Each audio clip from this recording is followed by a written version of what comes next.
Iran is all over the headlines right now, and that makes Daniel 8 feel a lot closer than most people realize.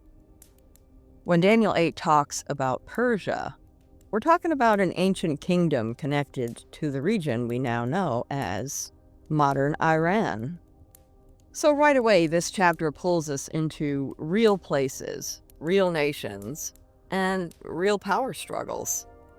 Good day, Grace Keepers. Pull up a chair. It's time to get to work. We're going to read Daniel 8, 1 and 2. In the 3rd year of King Belshazzar's reign, I, Daniel, had a vision, after the one that had already appeared to me. In my vision, I saw myself in the citadel of Susa, in the province of Elam. In the vision, I was beside the Ulai Canal. Daniel tells us this vision happened in the 3rd year of King Belshazzar's reign. Belshazzar was connected to Babylon. So Daniel is still living during the Babylonian period. Babylon is still standing, and God is already showing Daniel the empire that will come after it. In the vision, Daniel sees himself in Susa, in Elam, beside the Ulai Canal. Susa later became an important city in the Persian Empire. Before Persia takes Babylon's place, Daniel is seeing the vision from a place connected to that coming kingdom. Then Daniel sees a ram with 2 horns. Later in the same chapter, Gabriel explains what that ram means. Daniel 8:20 says the ram represents the kings of the Medes and Persians. So the ram is the Medo-Persian Empire. The 2 horns show the 2 parts of that empire, the Medes and the Persians. One horn is longer because Persia became the stronger part. The longer horn grows up later because Persia rose after the Medes and then became dominant. The ram moves in several directions, which shows the spread of the Medo-Persian power. This empire expanded across surrounding lands. It overtook kingdoms and became a major force in the ancient world. Once this empire moved, the nations in its path were swallowed up.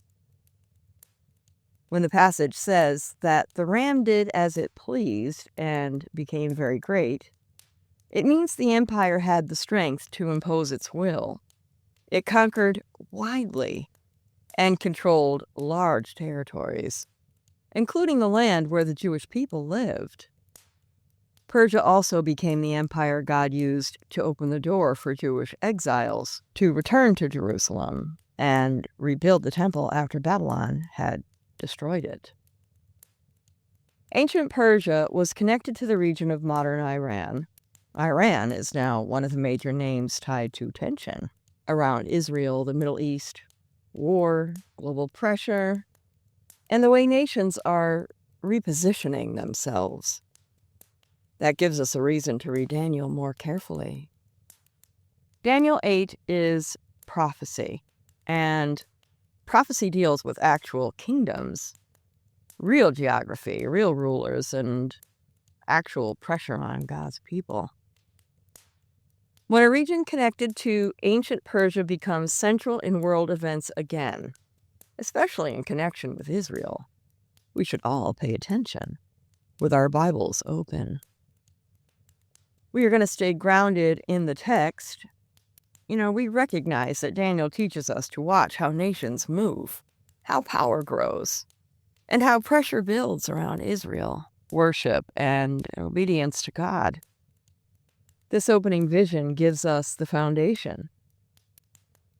As we keep going through Daniel 8, the vision moves from Persia to Greece, and then to a ruler who attacks God's people, defiles the sanctuary, and treats the truth of God's word like it has no authority. That's where this chapter starts getting kind of heavy.